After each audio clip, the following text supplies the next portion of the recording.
La guerra entre Bolivia y Paraguay, que desangró a ambos países, disputaba un espacio geográfico que finalmente demostró no tener las riquezas ni de gas ni de petróleo que se esperaban. Pero fue en Villamontes, centenares de kilómetros al norte del territorio en conflicto, donde Bolivia salvó su petróleo. Fue allí, bajo el mando del coronel Bernardino Bilbao Rioja, que Bolivia se hizo fuerte y protegió su riqueza más importante, garantizando su futuro no solo para el siglo XX, sino para el XXI. Pero un hecho fundamental marcó el destino del petróleo boliviano. Durante la guerra se comprobó que la Standard Oil estaba contrabandeando petróleo a la Argentina y además mucho de ese petróleo transportándose al Paraguay para alimentar la máquina de guerra paraguaya frente a Bolivia. Era un escándalo intolerable para el país y fue el germen de la nacionalización. El presidente David Toro, que inauguraba lo que se llamó el socialismo militar, abre el espacio de los gobiernos nacionalistas en la historia contemporánea de Bolivia. Toro, el 7 de junio del 36, declara la caducidad de las concesiones previas a la ley de 1921. El 21 de diciembre de 1936, crea Yacimientos Petrolíferos Fiscales Bolivianos, una iniciativa de personalidades como Dionisio Foyanini, Enrique Mariaca, Humberto Vázquez Machicao y Jorge Muñoz Reyes, cuya palabra fue decisiva para la nacionalización del Standard. En marzo de 1937, tras una ardua reunión de gabinete, el presidente decide la nacionalización de la Standard Oil. El decreto determinó la caducidad de las concesiones petrolíferas y la reversión de todos sus bienes al Estado. La decisión del gobierno boliviano fue histórica, no solo por el cambio de actitud en relación a la inversión externa, sino porque fue la primera estatización en la historia de Bolivia y la primera en toda América Latina. Los años 60 fueron en todos los sentidos unos años turbulentos, de gran creatividad, de gran confrontación de ideas y de grandes esperanzas. Probablemente las utopías más importantes de todo el siglo XX nacieron en la década de los años 60. Fue precisamente entonces cuando Bolivia, inmediatamente después de la guerrilla del Che Guevara, entra en un periodo corto de lo que se llamó Izquierda Nacional y recuperación del nacionalismo revolucionario. Allí, un nombre va a marcar un gobierno, la GALF. Ese gobierno era el de Alfredo Obando Candia, la segunda nacionalización del petróleo. Una historia que va a combinar un periodo, el de Barrientos, en una óptica que podríamos hoy quizás considerar de derecha, pero estatista, luego Torres y Obando, y después el 21 de agosto y la dictadura de Banzer. Pero la marca, el conjunto de elementos de la economía y de su manejo no cambiará. A pesar de que hayan tendencias de derecha y de izquierda, en el fondo, lo que fue el sello del nacionalismo revolucionario pervivió en todo ese periodo. La muerte en un accidente aéreo del presidente Barrientos abre una nueva etapa en la historia. Tras un breve interregno del presidente Siles Salinas, llega al gobierno Alfredo Obando Candia. Es un momento de inflexión histórica. Obando Candia, con un grupo muy joven de ministros que lo acompañan, entre ellos Marcelo Quiroga Santa Cruz, toma una decisión drástica que va a justificar la esencia de su propia gestión gubernamental.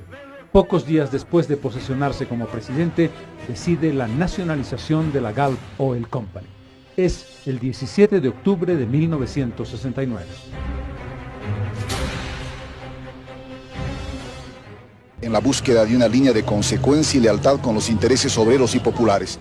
Obando representaba la recuperación de la idea del nacionalismo revolucionario que tuvo un periodo intensísimo entre el 69 y el gobierno posterior de Juan José Torres hasta el golpe del 21 de agosto de 1971. Esa idea de nacionalismo, reflejada en las fundiciones contratadas por Obando en 1966 e inauguradas por Torres, tuvo su carácter simbólico fundamental en la GALF. El presidente Banzer aprueba a poco de llegar al gobierno un nuevo Código del Petróleo, en 1972. Las estrellas son los contratos de operación. Eso permite la presencia de más de una veintena de empresas extranjeras que van a entrar a trabajar en Bolivia y van a recibir un pago del 50% de la producción en especie como reconocimiento de su inversión en exploración y explotación de hidrocarburos. Es el propio Banzer el que va a recoger los frutos de años anteriores. El contrato firmado por Barrientos se convierte en realidad con la inauguración del gasoducto y la exportación de gas a la Argentina en 1972. Durante 27 años Bolivia exporta gas a la Argentina. El presidente Paz Zamora va a tener dos encuentros importantes. Primero con el presidente Collor.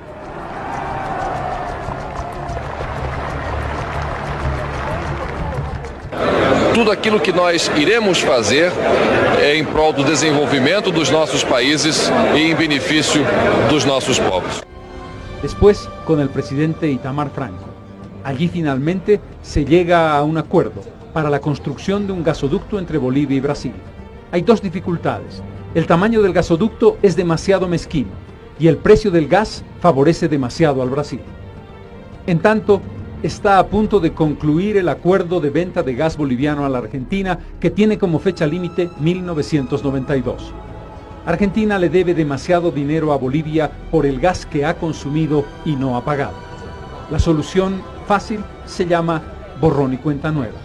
Bolivia le perdona a la Argentina sus deudas por el gas y Argentina le perdona a Bolivia varias deudas que sobre todo fueron contraídas por gobiernos dictatoriales, particularmente en el periodo de Luis García Meza. Los objetivos apuntan a la captación de inversión privada y de tecnología y al incremento de las reservas probadas. La llegada al gobierno de Gonzalo Sánchez de Lozada va a darle un giro dramático a la historia de los hidrocarburos en el país. Una palabra, parte de su plan de gobierno, capitalización, será la piedra de toque de ese cambio, de la polémica y de una encendida guerra posterior en el país. La capitalización intenta encarar de un modo distinto un proceso de privatización de las principales empresas del Estado. La más importante de ellas, sin duda, Yacimientos Petrolíferos Fiscales Bolivianos. Mañana, lunes, estamos mandando al Congreso el proyecto de la ley de capitalización. Ustedes saben que en todo el mundo, incluso en Rusia y en el este, están privatizando sus empresas. Pero Bolivia ha decidido ir por otro procedimiento. Ha decidido no vender lo que tiene, pero más bien invitar al capital extranjero, al capital nacional, que aporten una suma igual a lo que tenemos nosotros como valor de nuestras empresas. Y vamos a poder acordarnos de estos días como los días que se cambió Bolivia definitivamente y se creó un país viable, un país con futuro, un país con justicia. Muchas gracias y buenas noches. La señora notaria procede a extraer el sobre número 2. Empresa petrolera Andina Sam, adjudicatario proponente, YPF Pérez Compán Plus Petrol Bolivia. Monto 264.777.021. Con 263.500.000.